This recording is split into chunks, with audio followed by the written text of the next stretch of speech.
लगानी चाहिए और किसी का मन विचलित नहीं होगा। भगवान शंकर इस प्रकार देवताओं को और खिंचा रहे हैं कि मैं विवाह नहीं करूंगा, सीधी सी बात। तो जब इस प्रकार से भगवान ने कई प्रकार के तर्क दिए तो भगवान शंकर की आज्ञा से देवता फिर वापस लौट गए। अब ब्रह्मा जी फिर मीटिंग करते होता ना, एक बार का जो डिस्कशन है बात नहीं बनती तो भाई एक बार फिर से चर्चा करेंगे। और वो बेचारे फिर आते हैं एक बार और आकर के भगवान से प्रार्थना करते हैं कि हे प्रभु, अब तो आप विवाह के प्रस्ताव को स्वीकार कर लो। तो भगवान को दया आ गई और उधर भगवती का तप भी पूर्ण हो चुका था। तो तपस्या को पूर्ण होते देखकर भगवान की आज्ञा से सप्तऋषियों द्वारा पार्वती के शिव विषय का अनुराग की परीक्षा करना। भगवान शंकर कहते हैं अच्छा चलो ठीक है देवताओं तुम जाओ, मैं देखता हूँ क्या करना है। इतना पी ले, अभी पूरी हाँ नहीं कही। सप्तऋषियों को बुलाया प्रभु ने और कहा तुम लोग जाओ और जरा सती इसका पार्वती का परीक्षण करो, कितना मुझे इसका अनुराग है, सच में ही है या बस कोई नाम मात्र का है। ऐसे ही होता है वैसे, है ना। भगवान में बड़े बड़ों की भक्ति गड़बड़ हो जाती है अगर भगवान के चार दोष इधर से उधर दिखा देते। जैसे मैंने आपका भी उदाहरण दिया सुबह महाभारत में से वो चार दोष निकाल के दे दिए तो कईयों का दिमाग घूम गया कि बात तो सही है, इतने सारे कैसे मर सकते हैं। बड़ी जल्दी लोगों को सही लगने लगा। एक छोटा सा उदाहरण, कोई भगवान को भोग लगाते, मैंने भी 2 दिन पहले कहा था। आपको ये नास्तिक श्रेणी के लोग कह दें भगवान को खाता थोड़ी है, तो आपने ऐसी थाली रख रखी है, थोड़ी देर में टन टन करके उठा लिया, तो कईयों के दिमाग में आ जाता है। मैंने ऐसे एक सभा में पूछा तो सामने पढ़ी लिखी सी स्त्री बैठी थी। मैंने पूछा आप क्या करते हो? उसने कहा मैं फिजिक्स की प्रोफेसर। तो मैंने कहा आपको ईश्वर में आस्था है? कहा मैं भगवान को बहुत मानता हूं।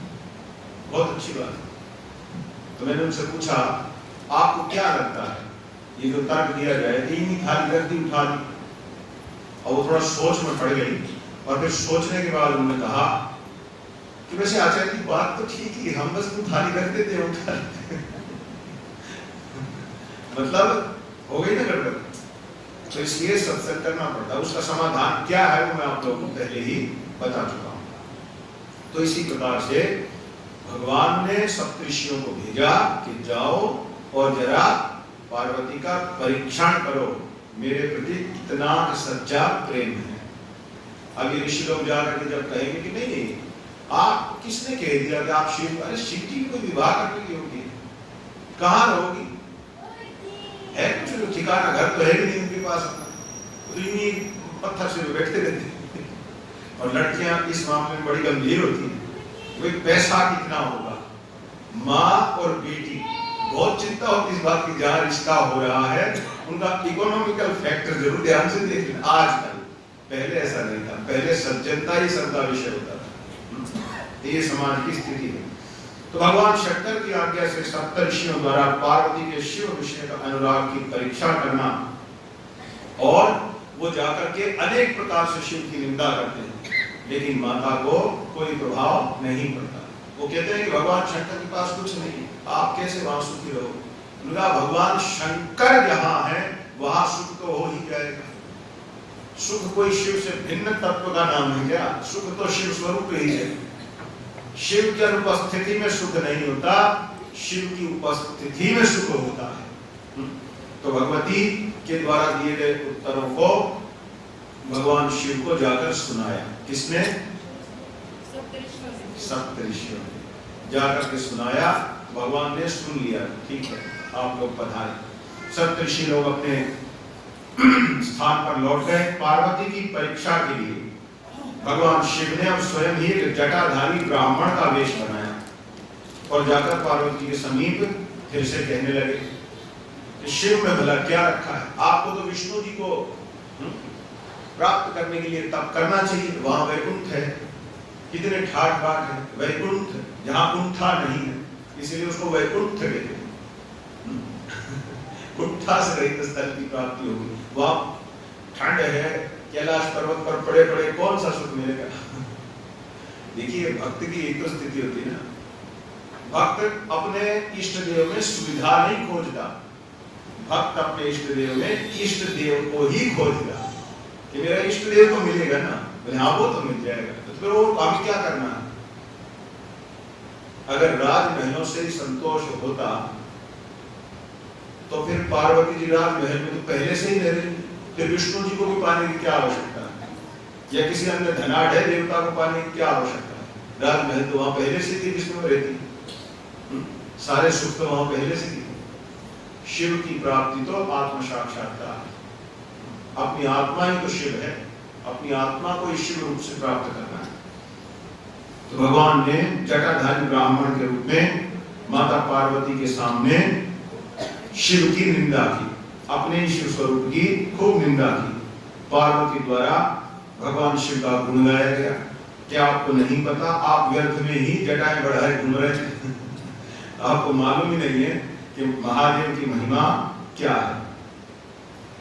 जब पार्वती जी ने उस ब्राह्मण को खूब फटकारा और कहा या तो तुम यहाँ से चले जाओ ज्यादा शिव निंदा मेरे सामने न करो, अन्यथा मुझे तपस्या रोक के पहले तुम्हारा इंतजाम करना पड़ेगा तब भगवान अपने असली स्वरूप में आ गए। बोलिए पार्वती परमेश्वर भगवान की जय।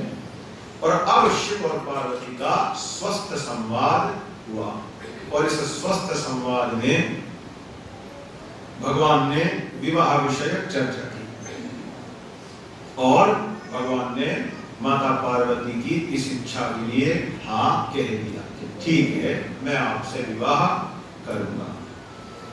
पार्वती के पिता के घर में अब यहाँ क्या हुआ, भगवान ने कहा ठीक है मैं आपसे अभी विवाह करने को तैयार हूं। फिर परीक्षा, देखो परीक्षा कितना लेते। माता ने कहा कि ऐसे थोड़े विवाह होता है विवाह तो पिता और माता ही करेंगे। हे प्रभु आप वहां पर किसी को भेजिए जिससे हमारे विवाह की बात हो सके। भगवान परीक्षा ले रहे थे कि जब विवाह करना है तो तुम कह ही रही हो, मैं कहता हूं हाँ चलो अभी विवाह कर लेते हैं, बात खत्म है ना। आजकल की फिल्मों में तो यही हो रहा है, और फिल्मों को देख देख करके नए जमाने की पीढ़ी भी यही कह रही है। मेरा यहाँ थोड़ा विरोध है कि नए जमाने की क्यों कह रही है। पुराने जमाने की फिल्मों वाले ये कहते थे क्या कि माता पिता की आज्ञा से विवाह होना चाहिए? बताइए कौन सी पुराने जमाने की फिल्में आपने ऐसी देख ली जिनमें लड़का लड़की पहले ये पूछ रहे हैं कि तेरा गोत्र क्या है, आपकी जाति क्या है, आपके घर के संस्कार क्या है। बताइए कोई फिल्म देखिए इसमें जिसमें इस प्रकार से दिखाया हो। तो नए हो चाहे पुराने हो, सारे के सारे वर्णाश्रम धर्म के बैरी हैं, ये पक्का मान के चलिए। तो इस प्रकार भगवती ने कहा विवाह की प्रक्रिया तो यही है, आप मेरे पिता के निकट किसी को भेजिए, फिर मेरे पिता ही ब्राह्मण पद्धति से, शास्त्रीय पद्धति से आपको मेरा दान करेंगे, कन्यादान होगा। ठीक है, तो इस प्रकार से आज के प्रसंग को हम यहीं पर विश्राम देंगे, आगे की कथा कल आरंभ होगी। तो अब भगवान कल भेजेंगे किसी को, कहां पर? माता पार्वती के घर। जब आप पार्वती विवाह की कथा सुन रहे हैं तो कल हम आपको बताएंगे कि पार्वती के इस विवाह की कथा जो सुनता है उनको क्या पुण्य प्राप्त होता है। बता तो आज भी सकते हैं पर उचित नहीं है कुछ तो ऐसा छोड़ना चाहिए ना जो फिर कल के लिए लगे कि आना पड़ेगा क्या हुआ हाँ थोड़ा सा छोड़ना चाहिए। तो इसके कल आपको बताएंगे कि इस विवाह की कथा को सुनने वालों को भगवान क्या देते हैं। आपका यहाँ बैठना आपकी भी तपस्या में प्रमाण है। अवश्य ही आप लोगों ने पूर्व जन्मों में ऐसा तप किया है जिसके प्रसाद से भगवान शिव आपको ये शिव महापुराण की कथा सुनवा रहे हैं। और मैंने भी कोई अच्छे कर्म किए हैं कि मेरे मुख से मुझे उन्होंने छांटा है कि तू सुना। ठीक है, जैसे माता पार्वती ने शुरू में आपने सुना था ना तुम्बुरु को बुलाया, तो तुम्बुरु भी आनंद से नाचने लगे थे कि मेरा कितना भाग्य है कि माता ने मुझे बुलाया है कि जाओ चंचुला के पति को शिव पुराण सुनाकर उसका उद्धार करो। तो मेरा भी सौभाग्य है, आप लोगों का भी सौभाग्य है, और ये भूमंडल भी सौभाग्यशाली हो जाता है, ये पृथ्वी लोक भी धन्य हो जाता है जब इस पर इस शिव महापुराण की कथा का आयोजन होता है। आप लोगों के लिए वो भगवान की कृपा है जी। आज आप लोगों के लिए मैं एक छोटा सा उपहार लाया हूं। उपहार ही है, उसके बदले में कोई मत सोचना कि दक्षिणा देनी, ठीक है। एक छोटी सी लघु पुस्तिका है, हिंदू धर्म नट शेल में, तो आप सबको मेरी ओर से उपहार दिया जा रहा है। तो कृपा करके प्रदीप जी आप सबको अभी ही प्रेषित कर दे, आरती में सब बैठे ही रहेंगे, आप ही का तो इसमें वो है, तो सब कृपा करके, हो सकता है कुछ कम ना पड़ जाए, क्योंकि थोड़ा चलते समय ध्यान आया तो संख्या कम हो सकती, तो आपको कल दे देंगे अगर कोई रह गया, या परिवार के हिसाब से आप एक ले सकते हैं, ठीक है। नहीं, परिवार के हिसाब से एक दे दीजिएगा तो सब होता, सबको मिल जाएगी, और हो सकता है वैसे फ्लोर वाइज भी ले सकते हैं। अच्छा वो कह रहे फ्लोर वाइज भी ले सकते हैं, 4 फ्लोर वाले नहीं, इतनी भी कम नहीं है, इतनी भी कम नहीं है। मेरे विचार से सबका शायद नंबर पड़ जाएगा, कुछ कमी रह जाए तो आप लोग देख लेंगे। अगर कुछ कमी रहेगी, आज थोड़ा जल्दबाजी हो गई, अगर 500 पुस्तकें भी चाहिए तो वो भी दे देंगे, कोई समस्या नहीं, ठीक। वैसे आज ही शायद सबको मिल जाए। छोटी सी वो लघु पुस्तिका है, नट शेल में बताने की कोशिश की है हिंदू धर्म क्या है। मुझे अधिक चिंता इस बात की नहीं है कि आपने पार्वती विवाह सुना कि नहीं सुना, मुझे अधिक चिंता इस बात की है कि आप लोग अपने हिंदू धर्म को लेकर के सावधान हो रहे हैं या नहीं। नहीं तो कहां की पार्वती विवाह, आगे आप समझना। हर हर महादेव।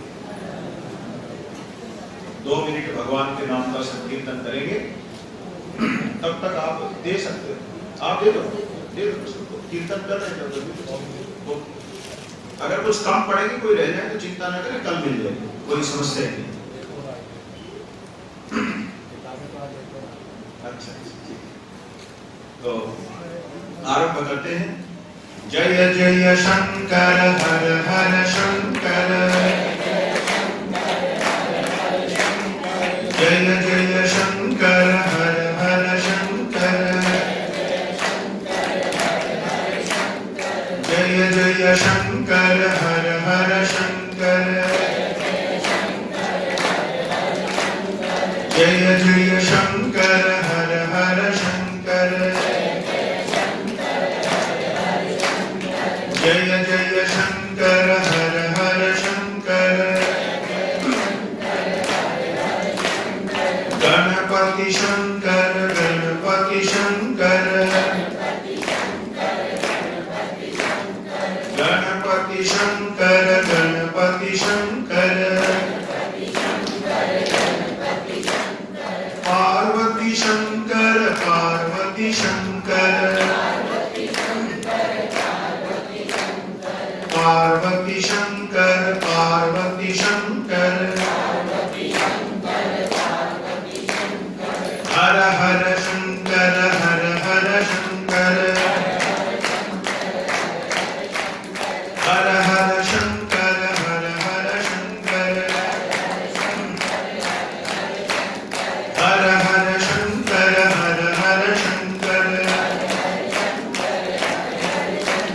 जय जय शंकर हर हर शंकर, जय जय शंकर हर हर शंकर, जय जय शंकर हर हर शंकर, जय जय शंकर हर हर शंकर, जय जय शंकर हर हर शंकर, जय जय शंकर हर हर शंकर, जय जय शंकर हर हर शंकर,